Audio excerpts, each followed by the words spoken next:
Back again. Emma's Pals. I'm joined by Tommy, all the way from sunny Ireland. Tommy, how are you doing, mate? Well, for starters, it's been freaking raining here all day, virtually non-stop. So not so sunny. But yesterday was. You're a day late. Hmm, But other than that, I'm good. Yeah. yeah.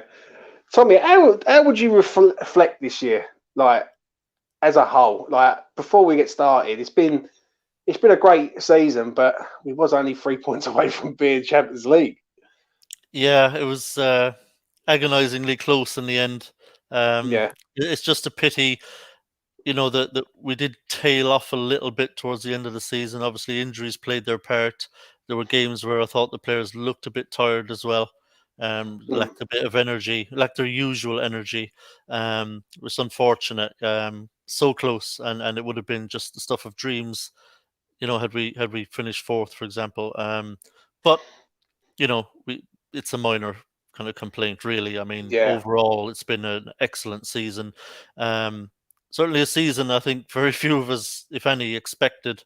It's been a fantastically pleasant surprise this season. We've had a lot more ups than downs, and it was great. Much Mm. more enjoyable season than I certainly expected. I thought it was going to be another kind of hard slog of a season, another kind of annoying, frustrating season, but it turned out to be anything but. So, got to be very happy.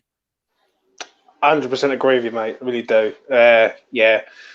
Even though it's agonising that we're only 3 points away, at least we got something in the end. Do you know what I mean? But let's get into it, Tommy. We'll start with the goalkeepers, and we're going to start off with this man, Lucas Fabianski. Give me your rating out of 10, mate. No half marks. Away you go.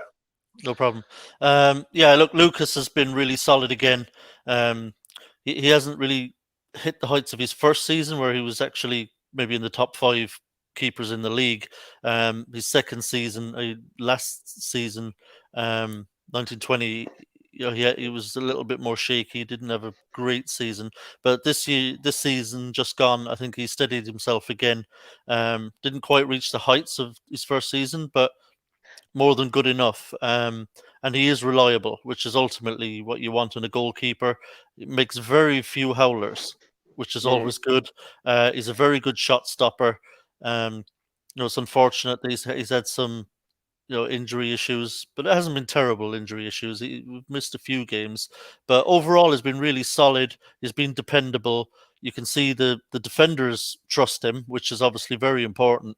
Whenever you see defenders uh, lose their trust in the keeper behind them, it makes defenders nervy and they start making mistakes. And I mean, we saw what happened with Roberto. I mean, the defenders in front of him were always bricking it anytime he came near the ball, and it just made everybody nervous. So, you know, Fab has been important for us.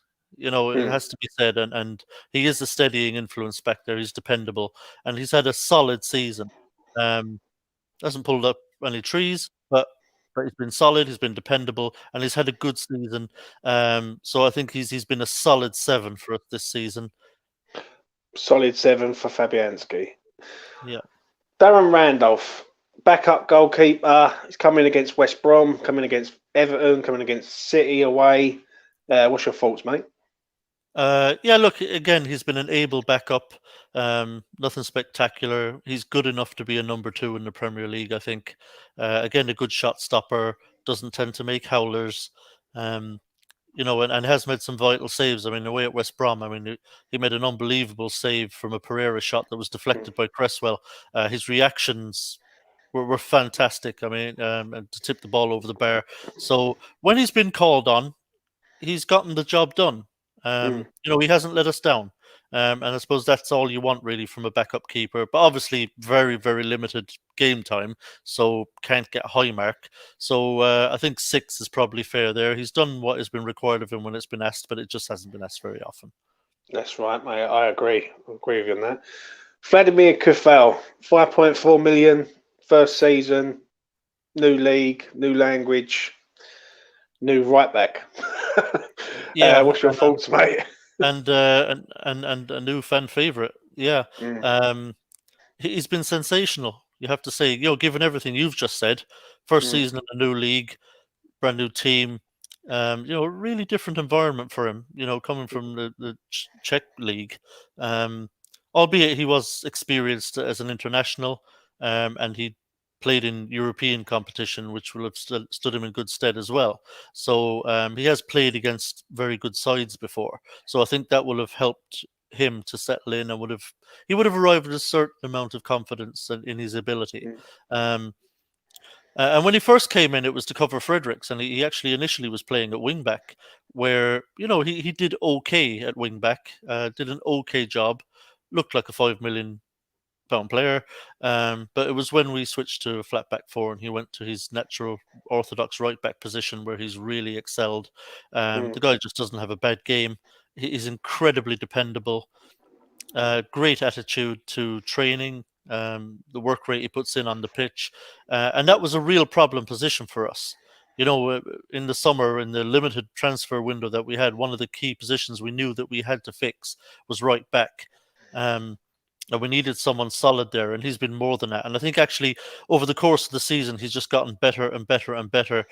He was very good defensively right from the off, but I think he's added to his game over the course of the season and is kind of contributing more and more attacking wise now, and he's really good crosser of the ball too. Some of his deliveries have been excellent. So for the price we paid for him, he's been a sensation. I think there's a real argument to be made that he's in the conversation, I think, for Premier League signing of the season. He's been absolutely brilliant, and he's absolutely. I think that his first season, I have to give him a very high mark. I think I'm giving him a 9. I think what more could you expect from a £5 million right back coming from Eastern Europe to do what he's done this season? He's been sensational. I think he deserves a 9. 9 out of 10 for Cathell. The man he replaced, Mr. Ryan Fredericks. What's your thoughts, mate? Again, I thought Ryan's actually been decent this season. I know he has a lot of critics, and he is, look, let's be honest, he is limited in his talents. But the beginning of the season, as I said, he was playing at wing back, which seemed to really suit him a lot better than right back. And he was actually playing really well in the early games of the season. Of course, obviously the first 2 games we didn't go well, but we improved from there. And those first 10 games, he was involved, and he did really, really well. But again, once Cathell got in, that was it. He had no chance of getting back in the team. He's had very limited appearances again. But when he's been asked to play, he's done okay. I don't think he's let us down this season. So again, because of limited game time and limited ability, and he's been okay when he's played, done a decent enough job. I think it's a 6 for Fredericks again for me. Ryan Fredericks gets a 6. Ben Johnson, he played left wing back, defensive midfield. Yeah. He's right-footed though. How do you assess him, Tommy? I feel a little bit bad for him. It's been a mixed season for him. I think there's been games where he's done very well, and there've been other games where he's struggled a bit. And it's going to be difficult for him, because, he is still a young player. He's just come through the academy, inexperienced. And like you say, he's been moved around all over the place. He's right back, left wing back, defensive midfield at one point in a game. And it's very difficult for a young player to really shine in those circumstances. He's basically been asked to put out fires as a very young, inexperienced player, and he did his very best. And like I say, in some games he did really well, but in other games he did fall short. But I think you have to give some allowance for his age and inexperience and the fact that he's been moved around a lot. So again, I think given all the circumstances, I'd give him a 6. But I think given who he is and how young he is, I think it's a solid 6, and it's something that I expect he'll build on.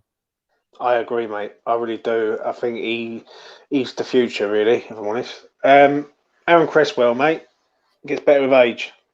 Yeah, Aaron's it's been kind of a rebirth, really, for Aaron this season. It was, at the end of kind of last season, it was another position where I was thinking, we have to replace Cresswell. We need a new left back.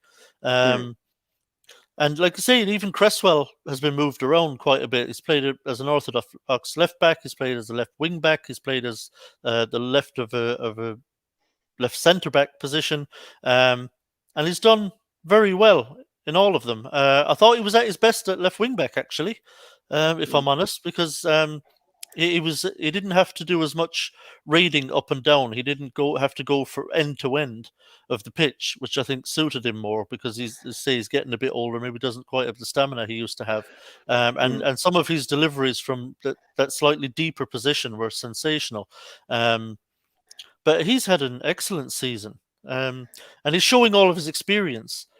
He's never relied on pace anyway, Cresswell, but I think his positioning is very good. His reading of the game is good. He doesn't get caught out very often out of position. And his inexperience at times really shone through. I think he's had a really, really good season. It surprised me a bit, to be honest. I thought he was really on the decline. I wasn't expecting much from him. But yeah, he's been very dependable. And one of the big assets he has, of course, are his deliveries. I mean, his deliveries, whether it's from corners, from crosses in open play, or from dead balls, has been worth a few goals to us. So again, for Cresswell, I think a really solid 7. Do you reckon, before we move on, Tommy, do you think it's time to get a new left back? Yeah, 100%. Given everything I've said, that he's had a good season, I still think now he's pushing on. He's 31 now, is it? And he's pushing on 32. And again, he had a couple of injuries this season, and you just wonder if they're just going to become more regular.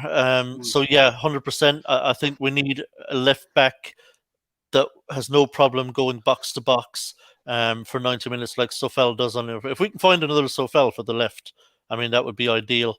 I do think, but that's not to say I want Cresswell going anywhere, because he will be a very, very able deputy to whoever new left back would be. I mean, a great guy to call on, if your left back is injured or gets suspended. So it does need replacing, I think, for next season, but certainly want to see Cresswell on the bench. Yeah, I agree. I really do.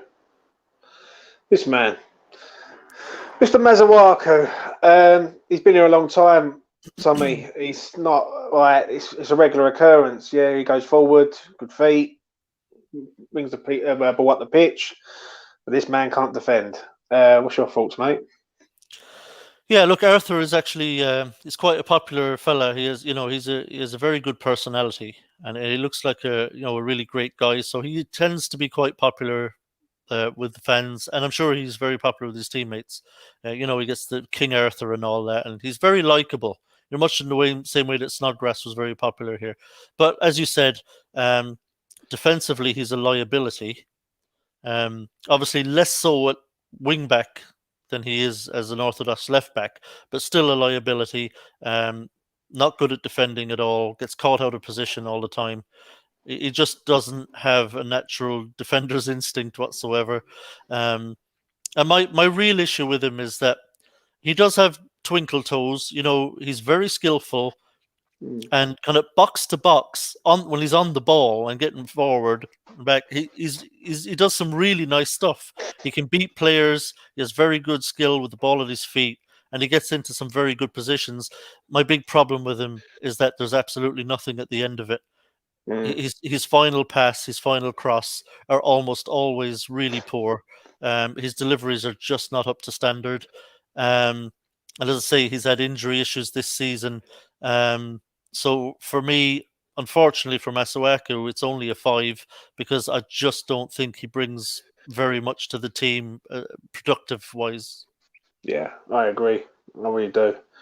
Craig Dawson, first season with us, come on loan, signed for 2.2 million. What's your thoughts, Tommy? Yeah, surprise package, Craig. When we signed him, obviously it was a loan deal, and I was like, fine, okay. he's just there as a 4th choice centre back. If we're in a real bind, then he'll be there as the 4th choice backup. I thought he probably most match days wouldn't even make the bench. I had Balbuena, Diop all ahead of him. So He's been a huge surprise package. Obviously, David Moyes rated him a bit higher than I did because he put him in. When he didn't have to, he put him in when he did have another option. When he had at various times Balbuena, who he could have brought in ahead of him, and Diop, who he could have started ahead of him. I didn't do that. He put Dawson in, and Dawson surprised us all. His performances were really, really good. I didn't know he had that in him, to be honest. I'd seen him at West Brom and Watford and didn't rate him particularly, but he belied all of that in his performances. He did have a bit of a wobble a few games back. He had a couple of shoddy games. He got silly sending off, and against Newcastle, that absolutely stupid second yellow card. Obviously, own goal, which wasn't great either. So he had a wobble, but overall, he's been surprisingly good. I think the problem we have with all of our centre backs, apart from Ogbonna, is that they're all kind of do well if they have Ogbonna beside them. But if Ogbonna's missing, any other partnership, but it'll be Balbuena, Diop, or Dawson, two of those three in any given partnership without Ogbonna, the standard drops off. They all kind of wobble if Ogbonna isn't there steadying the ship and being the leader at the back. But alongside Ogbonna, Dawson's been really good. So he's surpassed my expectations. So again, for his performances, I have to give Dawson a solid 7. Solid 7 for Dawson. Angelo Ogbonna. 2 years ago, Tommy, this man was at the door. Not good enough. After the Wimbledon FA Cup game, people were saying he's not good enough anymore. He needs to go. 2 years on, he's our best defender at the club. He gets better of age, mate, doesn't he? Yeah, it's typical Italian centre back, isn't it? Age is like a fine wine. It just gets better and better, and he is far and away our best centre back. There's no question about that. We're a much better team with him in it. We really missed him when he was out injured, and it was a large part of the reason why we had the wobble that we did, and we lost games, say away at Newcastle, home to Everton, of that games that we may well have gotten results out of had we had Ogbonna and Rice in the team. Ogbonna we miss hugely when he's out. He's just a brilliant centre back. His reading of the game is exceptional. His positioning is exceptional. He's tackling and he's pacey. Don't forget, even he doesn't seem to have lost a step. Pace wise.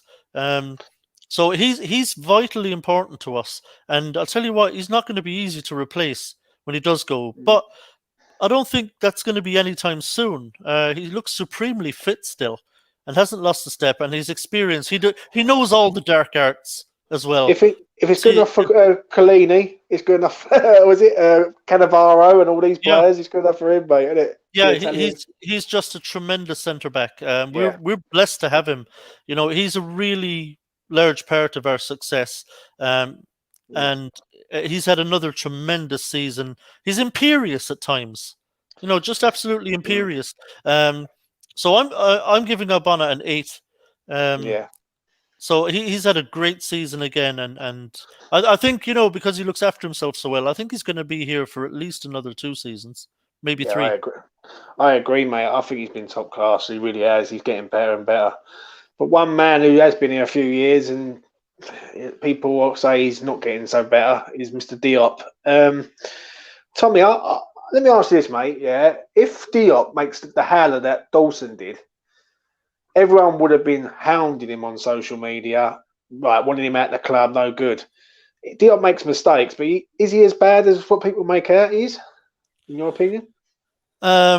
No, some people go overboard with it. I think the difference with him and Dawson was that Dawson had kind of put in some absolutely top-class performances and had built up a bit of credit. And I think when players do that, if they have a bad game where they do something stupid or get sent off like Dawson did or score an own goal, it's easier to forgive them because you're high on them already, and you've been praising them game after game. And when they have a bad game, it's easier to shrug your shoulders. The problem Diop has is that he hasn't had enough games like Dawson had.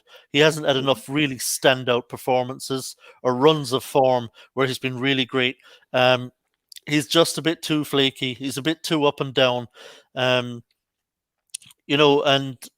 it's unfortunate because there are times when he'll make a mistake or two in the game, which really look bad, but he could be like pretty solid the rest of the game. But people will just remember those wobbles he had.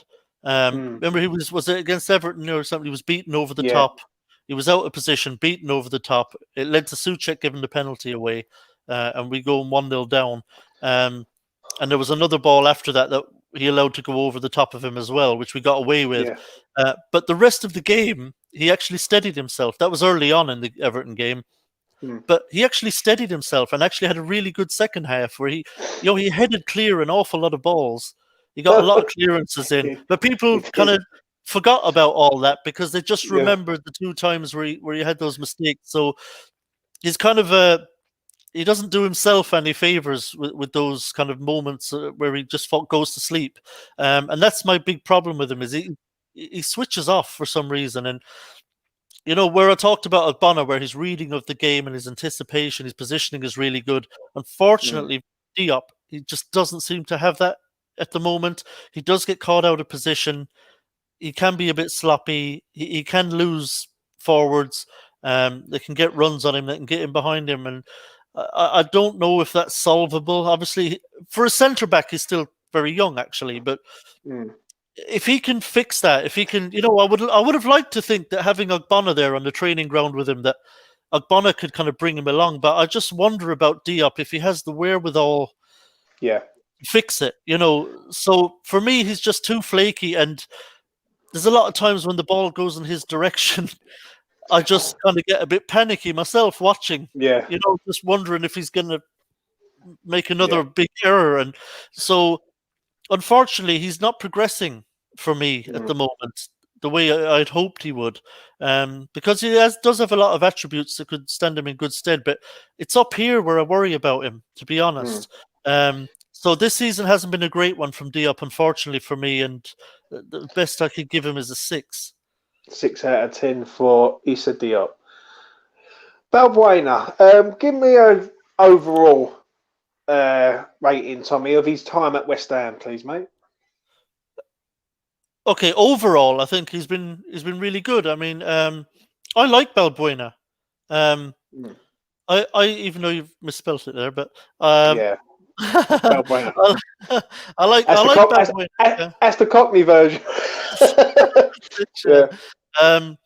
I really like him, and I always have. He's a really solid centre back, the general. And he's been a good signing for us. I'm actually disappointed to see him leave because I think he has something to offer. I'd much rather see him deputise for Dawson instead of Diop, to be quite frank. I'd be happier if Diop was leaving rather than Balbuena, to be completely honest.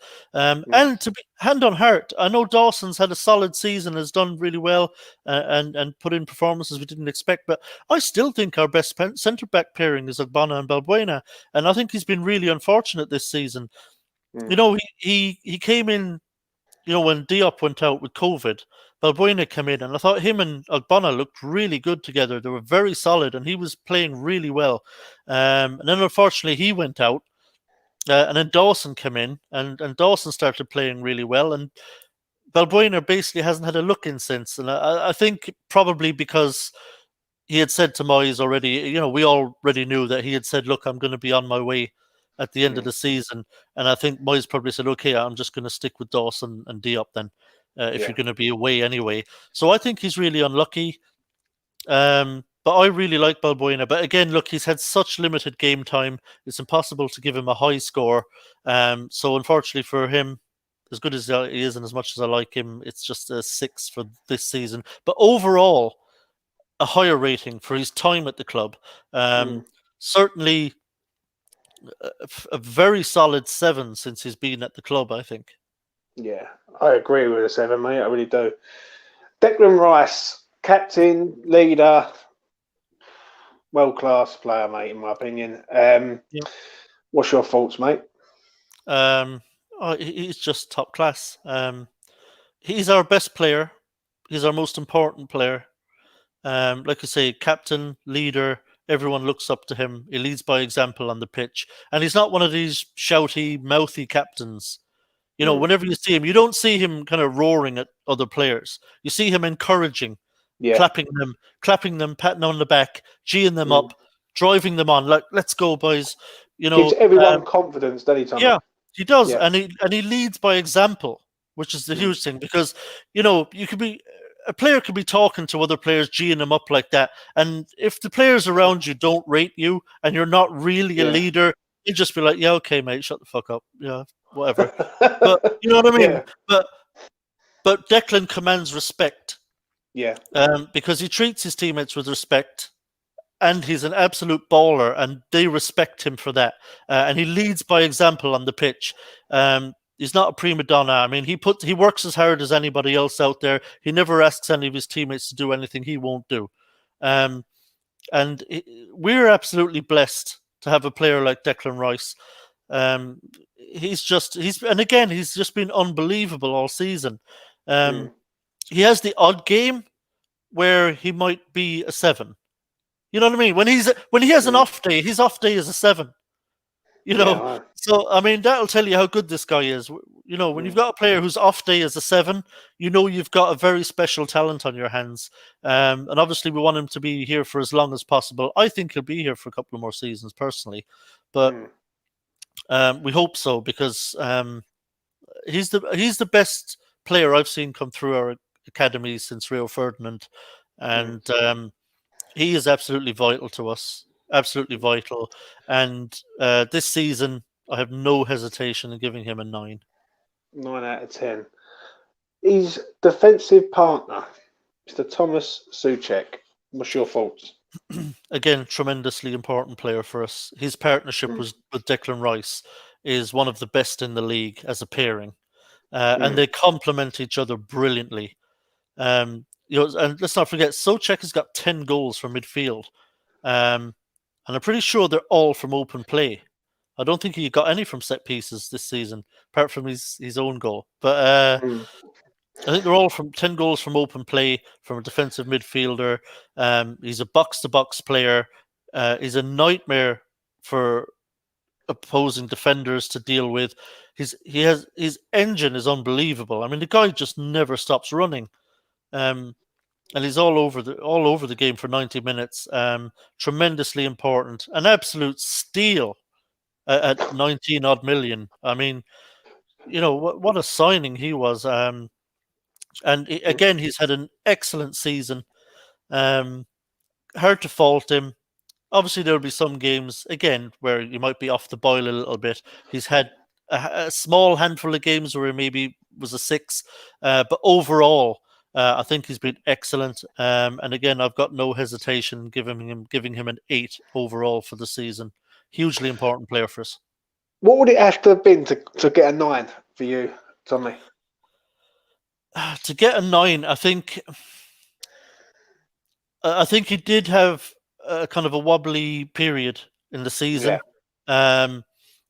So there was just that little lack of consistency in certain areas. There were some games over the course of the season where he did have a downer, and he was getting for me, was getting 6s, and you didn't notice him too much in the game.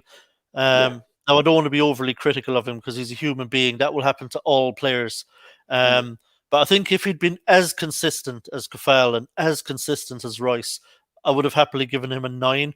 But just for some of the slight inconsistencies over the course of the season, I'm just going to drop him into 8. He's an 8. Robert Snodgrass, he left in January.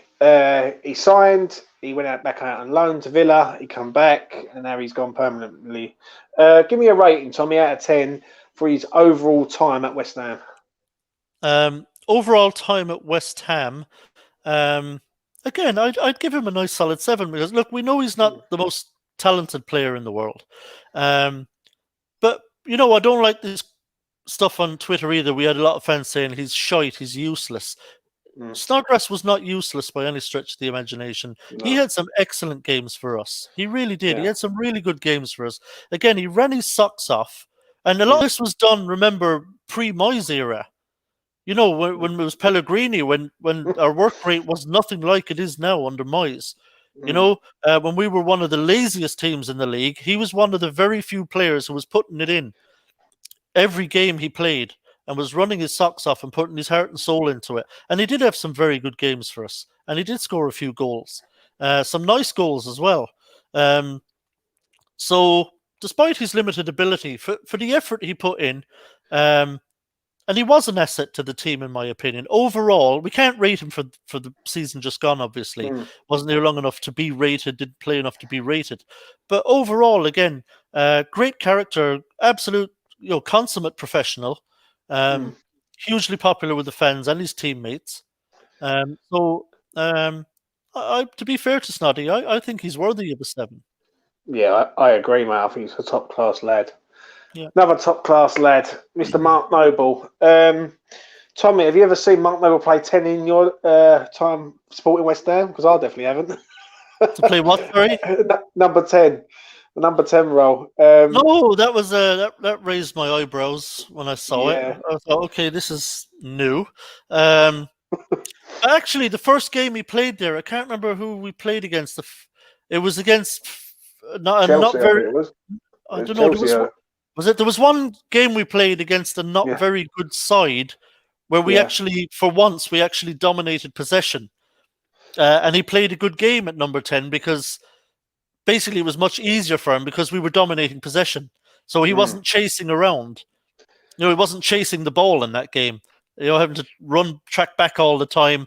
We controlled the game and we controlled possession. And so he was actually able to stay quite far forward and got on a lot of ball. And that kind of game really suited him. But no, week in, week out, it's not a job he can do, in my opinion. But again, this season, look, he's had very limited game time. And that's no criticism of him, really. I mean, essentially, you're saying, can you displace Royce or Souček? And for most players, the answer would be no. So he's had limited game time, but he's still a very important person at the club. And when he's been called on to come in general, he's done okay. But again, with limited game time, and again, when he has played, he hasn't pulled up any trees. He's done okay. So I can't really give him more than a 6 for his contribution this season on the field. 6 out of 10 for Mark Noble. This man, one of the best goals I've seen in Derby for starters. Where was you? Quickly, Tommy, where was you when that goal went in? Hand on heart, I was sitting right where I am now. Yeah. I've got one of these like corner couches, so the part I'm sitting on, juts out. So it takes my whole legs aren't even going over the end of it. So my legs are sitting up. I'm fine and comfy here watching the game. 25 minutes in, I'm absolutely sickened. Yeah. Because we're 3-0 down and it looks like we're going to get an absolute pasting. Tottenham are all over us.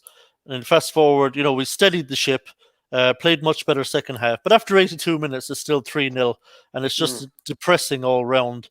And then fast forward, obviously, we've pulled 2 back. And then with virtually the last hit of the game, Lanzini hits an absolute screamer. And hand on heart, I have got 2 cats. And they were sleeping on the couch right beside me.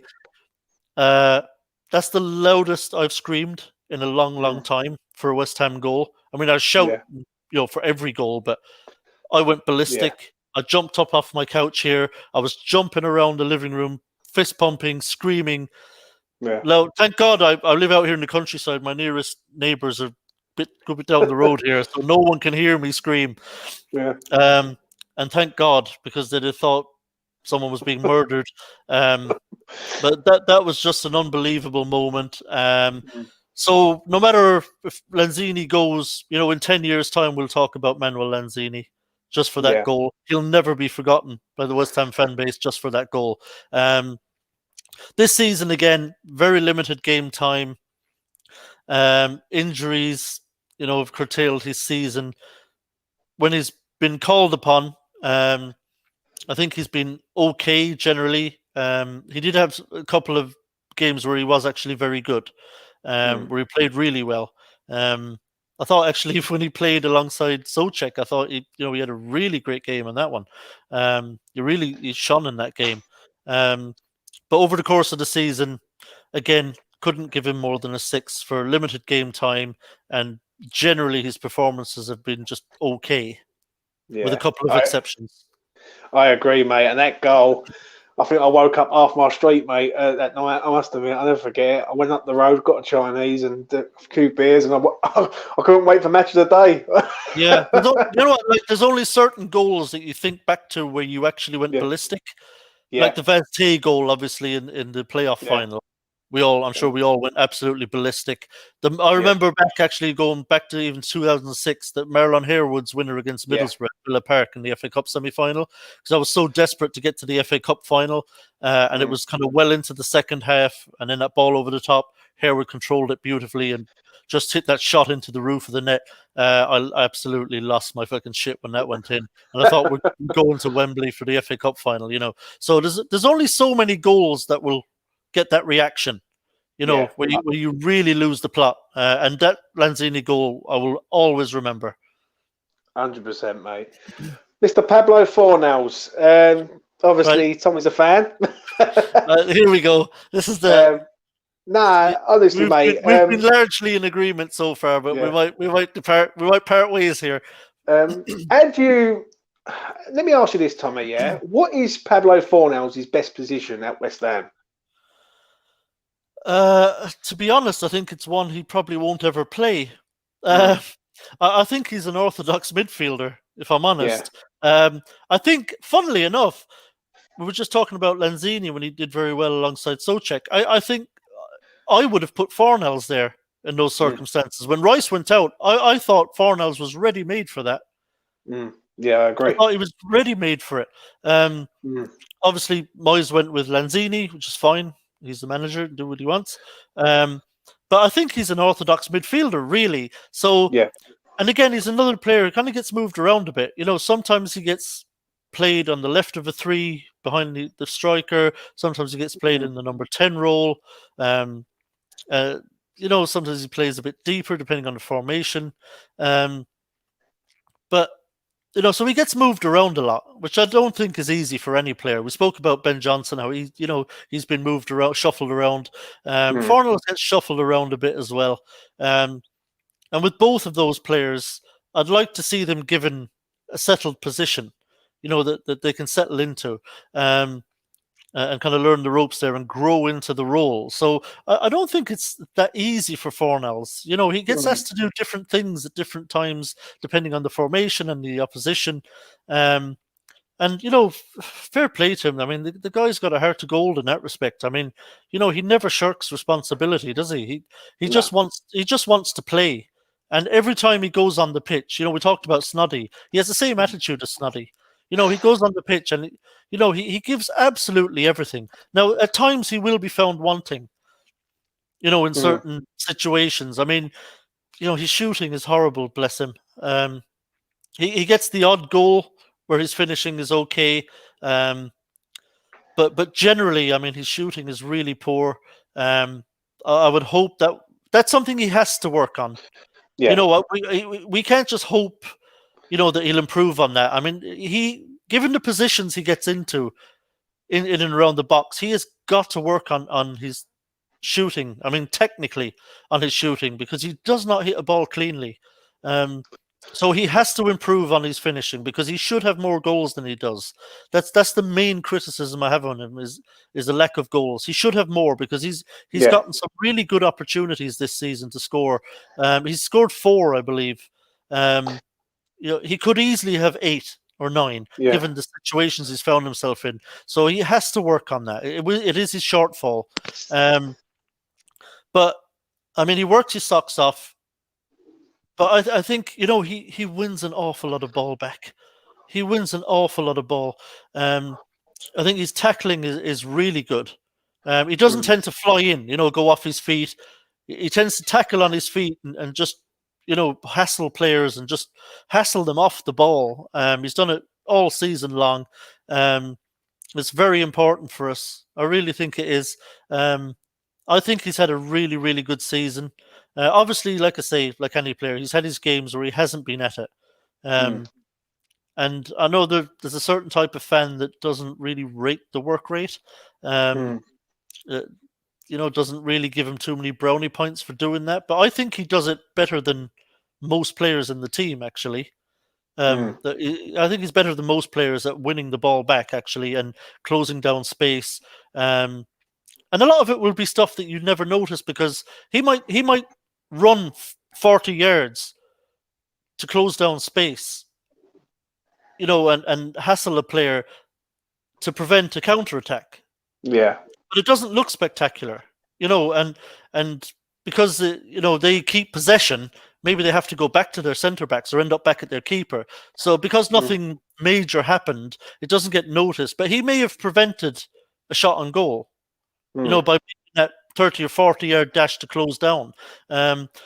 So I appreciate him for that. And I do think he's underrated a bit technically as well. I think he has a lot of technical skill. I think the two things that kill him, if he could finish and he had pace, he'd be an unbelievable player. Unbelievable. Because he's very good technically and he works his fucking socks off and he gets in great positions. And there has been times in games as well where his interlinked play with Benrahma and Lingard has been very, very good. I think the three of them actually have quite a good understanding when they're all on the pitch together. And I want to see the three of those on the pitch much more often, frankly. I really like the 4-2-3-1. I would have loved to see much more this season, for example, Fornals in that number 10 role flanked by Lingard and Benrahma. Those three could have really done something together because I think Bowen has been really shaky this season. His form hasn't been great for much of the season. So I'm giving Fornals an 8 because I actually think he's a very important player for the team. 8 out of 10 for Fornals. Jarrod Bowen, you just mentioned him. Mr. Inconsistent for me. Take it away, Tommy. Yeah, unfortunately, that's been the case this season. He's really blown hot and cold. You never quite know what Jarrod Bowen you're going to get. And even within the game, and it's not just game to game. You can have games there with Jarrod where he can start off really well and have a really decent first half, and then he can kind of just disappear, in the second half, or vice versa. He can start off really slow and, doesn't get into the game till the second half. And, he hasn't had his best season. I thought he was much better last season than this, to be honest. I don't know what the cause has been, but he has been very inconsistent this season. He hasn't scored enough goals. For someone who actually, unlike Fornals, I think for someone who actually can hit a ball and is a good striker of the ball, his shooting has been a little erratic this season, and his play has been erratic, very up and down. And I'm a big fan of Bowen's. I wanted us to sign him before he signed. I remember when Palace went in for him, I did something I very, very rarely do. And I tweeted David Gold and said, you better fucking jump all over this deal and scupper it and get Bowen into West Ham. And I was really delighted when we signed him. And I think he started off really, really well. And last season, I thought he was very good. But this season just hasn't been the same for whatever reason. Very up and down. And though it pains me to say it, I have to give him a 6. As much as I like him, and I think he can do much better than he did this season. I really hope he bounces back next season because he has a lot to recommend him. He's a very good player, but I can't give him more than a 6. And I know some people will say it's a little harsh, and I'll understand that. But for me, he just hasn't done it this season enough. I agree, mate. I really do. Jesse Lingard signed in January. 10 phenomenal games, Ballon d'Or nominee. 5 games where he wasn't so good. What's your... like you say, Jesus, talk about hitting the ground running. I mean, this is a player, like I say, came in January, played his first game at Villa first week of February, maybe the 6th of February, something like that. And, for someone who hadn't been playing, he'd only been training, at United and I wasn't getting any game time. The guy came in, he was supremely fit and he looked like a dog who'd only ever been walked on a leash. And then one day you get them down onto a beach, like a wide open beach, and you let the leash off and then they're just allowed to run free. And it's like they just go, ah! I'm free. I can run around, do what I want. He was sensational when he started. I mean, just sensational. The impact he had was can't be overstated. I mean, he was he was a joy to watch. I mean, as a West Ham fan, it brought me back to when we had Payet for that 15-16 season. Now, obviously, I'm not comparing him quality wise to Payet because he was genuinely world class that whole season, but he gave you that same feeling. Every time he got on the ball, you're like, you get excited. You think Jesse's going to do something. What's he going to do?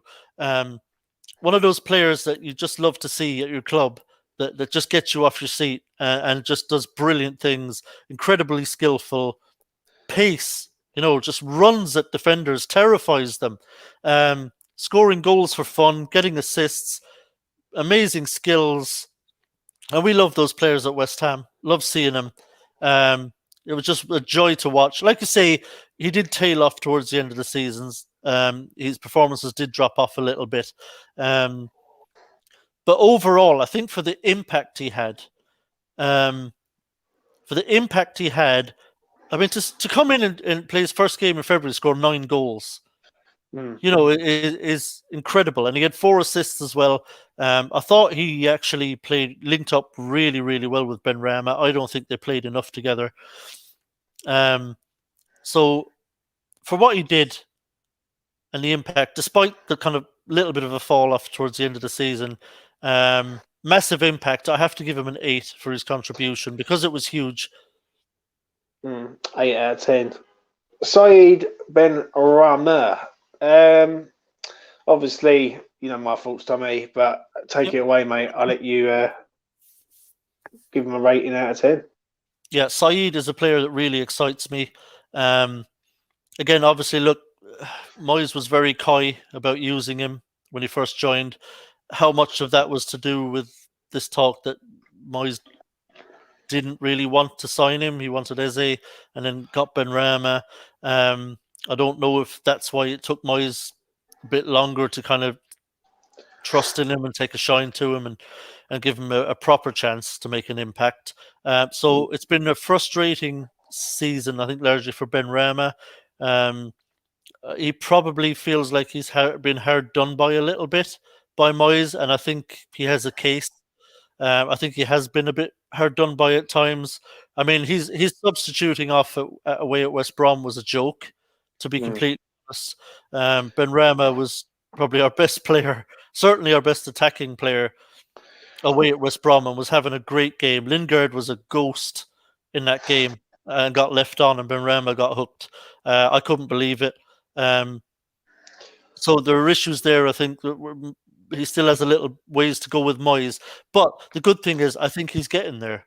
I think he is winning Moyes over, because I think as the season's gone on, I think Benrahma has gotten better and better and better.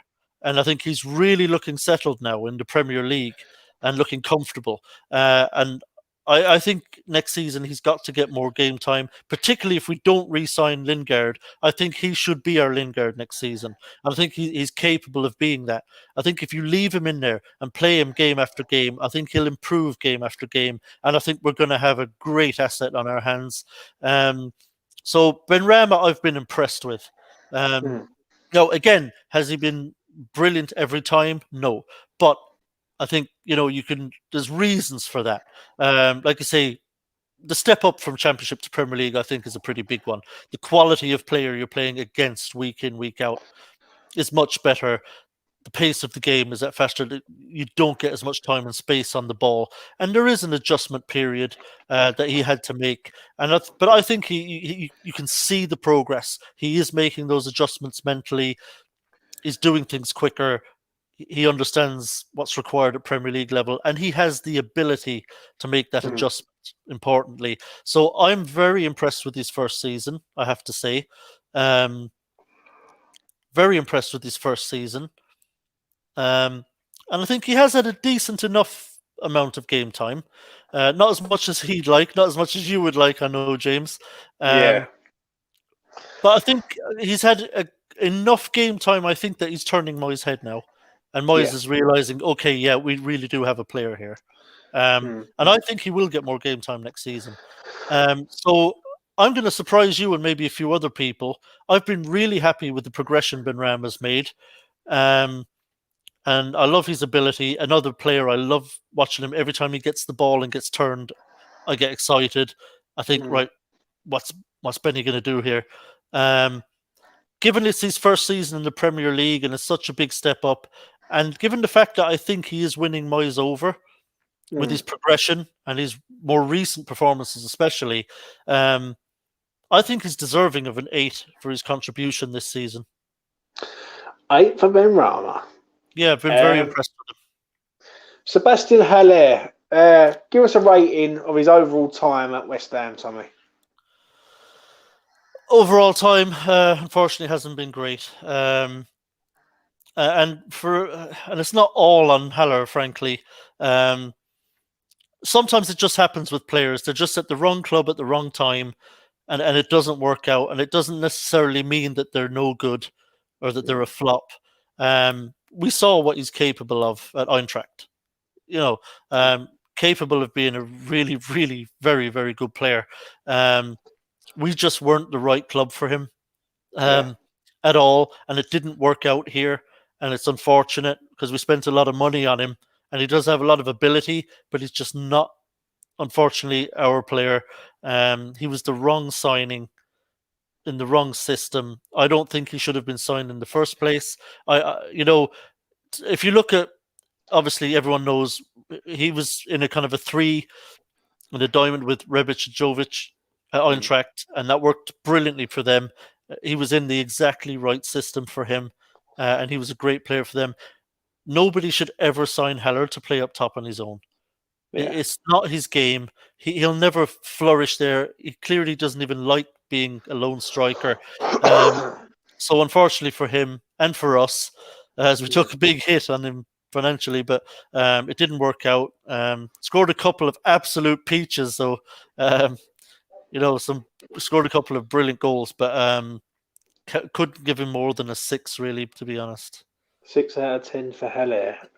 Yarmolenko, Tommy, give us your lowest rating possible. Go on, mate. Take it away. Yeah, look, injury-riddled, limited game time. When he has come on, he's done nothing. Just been a poor season for him. Haven't been impressed at all. And again, it's nothing personal, nothing against Yarmolenko. As a person, seems like he's a good professional, has done nothing wrong at the club, good pro. Just unfortunately, this season has offered basically nothing. I can't think of a highlight of his season, to be honest. Unfortunately, I even thought, coming into this season, I thought he'd be useful just as a super sub, because we had seen in previous seasons where he'd been able to come in and even just for 15 minutes against, tiring defenses, and he's had an impact. He's been able to get some assists and get some good goals. But unfortunately, this season, he hasn't even been able to do that. So the wheels kind of came off from him at West Ham this season. It's a 5, I'm afraid. 5 out of 10. Mikel Antonio, mate, the only striker at the club. 10 goals this season. Take it away, Tommy. Yeah, again, look, love Mick. Absolutely love him. Again, just great professional, great character. Really great to have around the training ground as well, I'm sure. Gives it absolutely everything, every minute of every game he plays. But again, really unfortunate with injuries. His hamstrings just can't handle it, unfortunately. You always know with Mick that it's only a matter of time before it goes again. He'll last a few games and then it's gone again. So really disrupted season, which is a disappointment. Because when he's playing and he's match fit and match sharp, he's really, really good. And he's a nightmare for defenders and fullbacks. Obviously, the problem with Antonio is, again, in front of goal, he's very hit and miss. One game he'll go out and be sensational and get 2 goals and be man of the match. And then another game, he'll do an awful lot of running, get in good positions, do a lot of good work, and then ruin it with awful shooting. So that's why, in my opinion, next season we need a number 9 who is a number 9 and a natural finisher who will take the chances that Antonio doesn't. But overall, Antonio had a very solid season. It's a pity because if he didn't have the injuries and he'd played a lot more games than he did, he'd have a very high rating because he did score goals. If he hadn't been injured, he'd probably have another, maybe 6 or 7 goals to his name. When we'd be talking about Antonio, scoring 17, 18 goals even maybe in the season, and he'd be getting a very high rating. But because, he hasn't played enough, he's had too many injuries, I have to give him a 7. I know, again, there's going to be people who say it's a little bit low, that maybe he deserves an 8, but I just don't think he's played enough games. I don't think he's been clinical enough in certain games. He's missed too many opportunities that could have earned us more points. So it's a solid 7, but I just can't justify an 8. I'm sorry. Yeah, that's all right, mate. Well, basically, Tommy, that's the players done.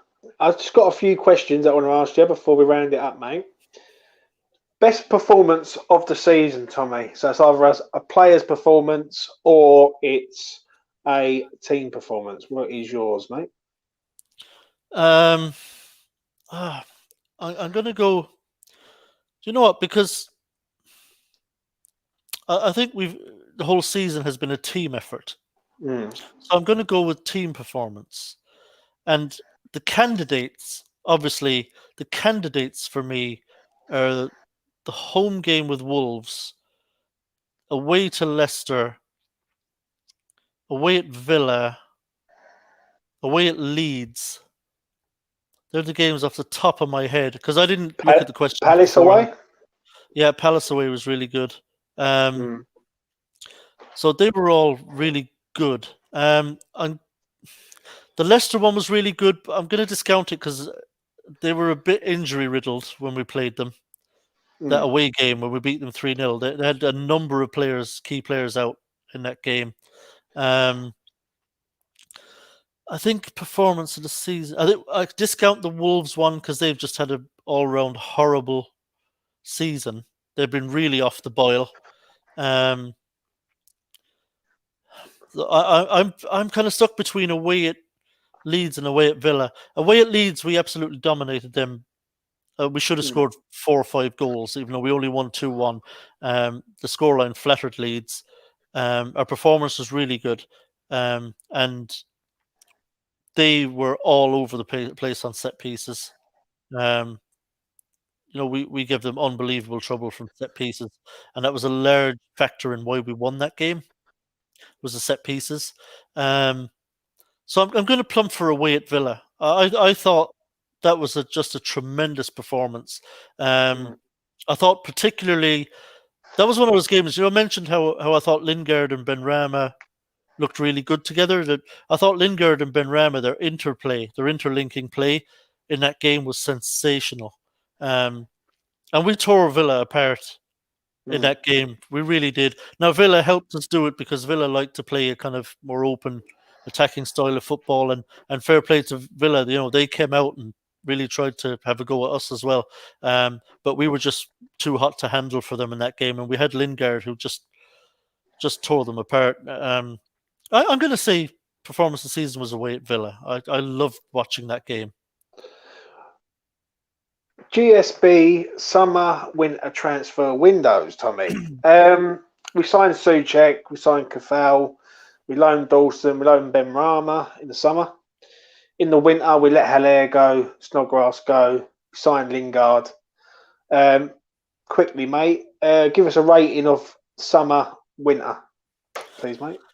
Yeah, to be fair, I think the summer window we did very well. As I say, Dawson surprised everyone, had a really good season overall. Obviously, Sofel has been sensational. I thought that was a really productive window. I thought we did really well in there. I thought we could have done with a couple of more. we really needed a striker in, didn't get one.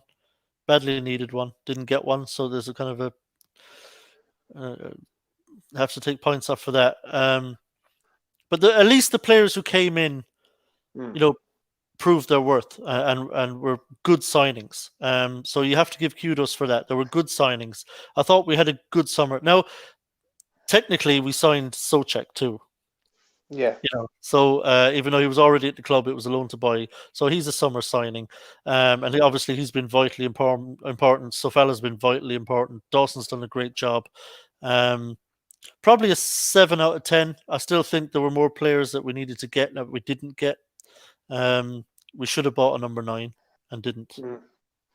So I'd have given higher marks if we'd gotten I mean, who knows what would have happened, James, if we'd done that. If we splashed one more player and gotten a real proper number 9 in, who knows where the net is? If we'd have signed Ollie Watkins, if we'd have signed Ollie Watkins, we'd be playing Champions League next season. Yeah, and I 100% agree with you there, mate. I really do.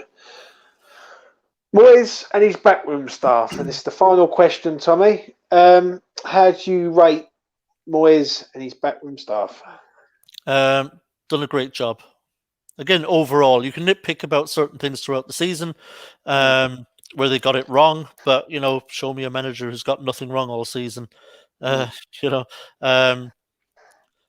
they've done a tremendous job.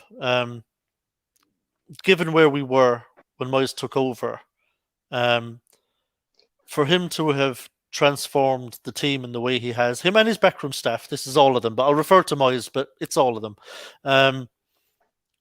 For them to transform the team from almost relegated to almost made Champions League, it's just a tremendous job, and you have to take your hat off to them. I didn't expect any of this. There are probably very, very few West Ham fans who expected any of this. Probably even the most optimistic West Ham fan, would have said, I think he might be able to get us, to a comfortable position, 12th or something. But for us to gain 10 places in one season in a very competitive Premier League, this isn't a farmers league. That every team out there is looking to buy in the summer. They've got money. They're looking to improve. They're looking to push on, looking to make Europe. And for us to overtake kind of 10 teams, as it were, and almost make Champions League, they've done a tremendous job. But obviously, there are points taken off for certain things. I think there have been games where Moyes has gotten it badly wrong. The Liverpool game at home was horrendous. The Brighton game at home. Those two games still stick in my craw, actually. I'm still angry about those. I can't believe those games, to be honest, what he did in those games.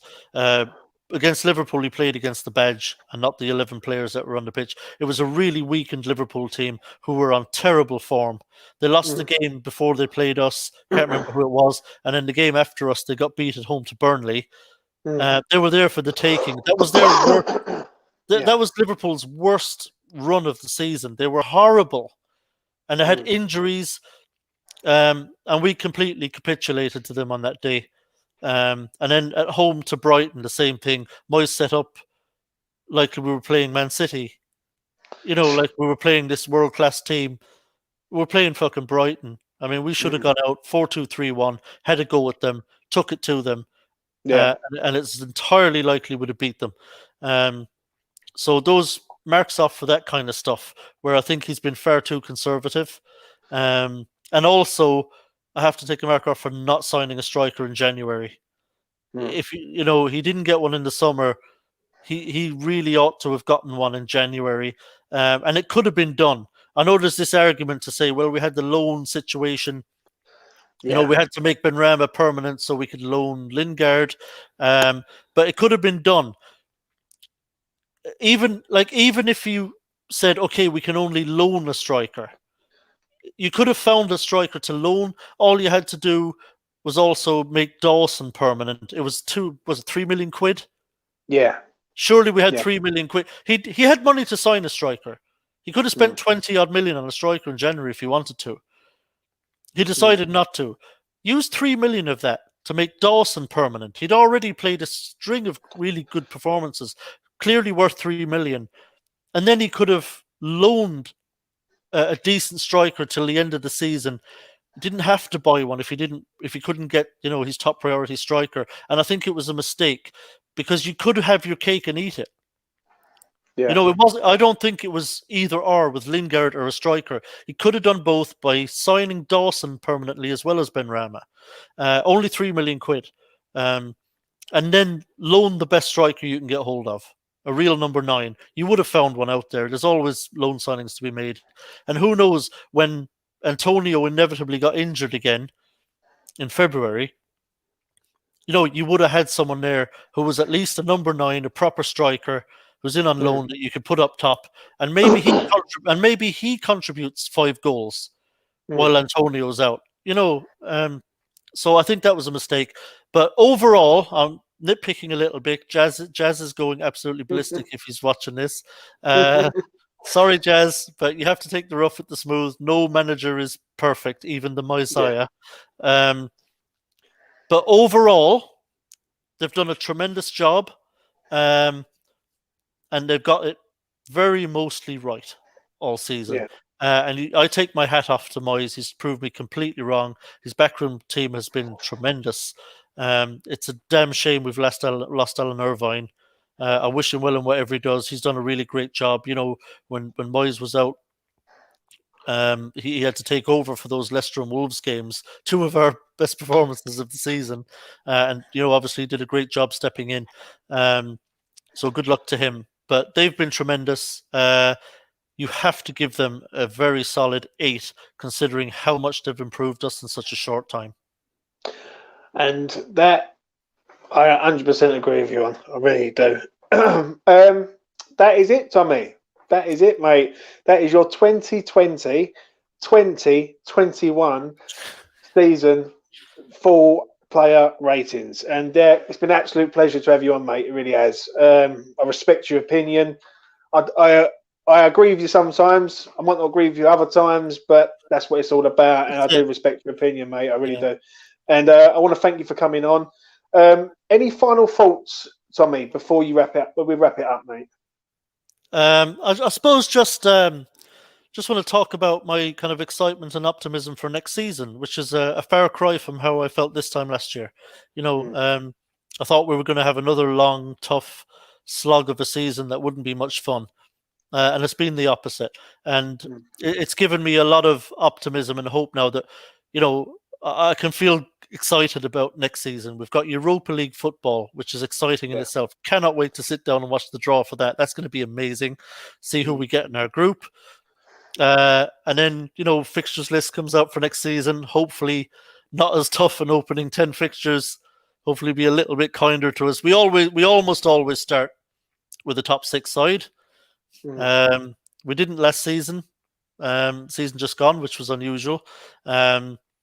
So it'll be interesting to see. The fixtures list coming out is exciting. Europa League draw, see how we get there is going to be exciting. And then, those European nights at the LS. And, I'm just excited for next season. Can't wait for it all to get underway.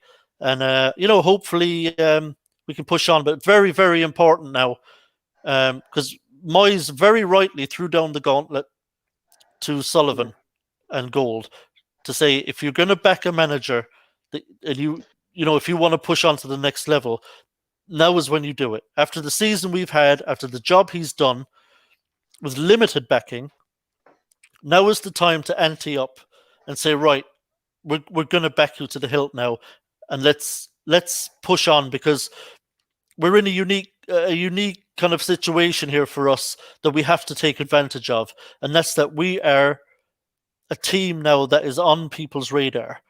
We finished 6th in the Premier League, won a lot of games. We're playing Europa League football next season. We can get players this summer that we might not ordinarily be able to attract. We may not be in this position next summer. So we have to strike now and make this count and get the quality players in that we need. If it's 3 players, it's 3 players. But they must all be quality, and they must all be players who are going to go into the first team and improve us immediately. you can pad the squad around that. So we have to strike while the iron is hot, as the saying goes, and make this count now this summer. So to Sullivan and Gold, back your manager now, and let's not waste the opportunity that we have this summer to really push this club on for next season. And to end it on that, mate, that is exactly what everyone wants. Every West Ham fan. Yeah, I totally agree with you there, 1,000%. It's the time is now. Tommy, I want to thank you for coming on tonight, mate. I really do appreciate it. It goes a long way. And thanks for coming on, mate. I really do appreciate it. That was a pleasure. Thanks for asking me on. I really enjoyed doing that. Yeah. Yeah, no worries, mate. I want to thank everyone who's been watching in the chat. Obviously, if you're commenting, I can't really sort of multitask with the comments and the banners and things like that. But I will try my best to get the comments up. I'm doing my last one in about half hour, and it's going to be stateside. So if you're about, check it out. And yeah. I want to thank Tommy for coming on tonight. Really do appreciate it. Managed to get it done in the time scale that I need before my phone goes. But yeah, it's all been fun. Thanks for watching and good night.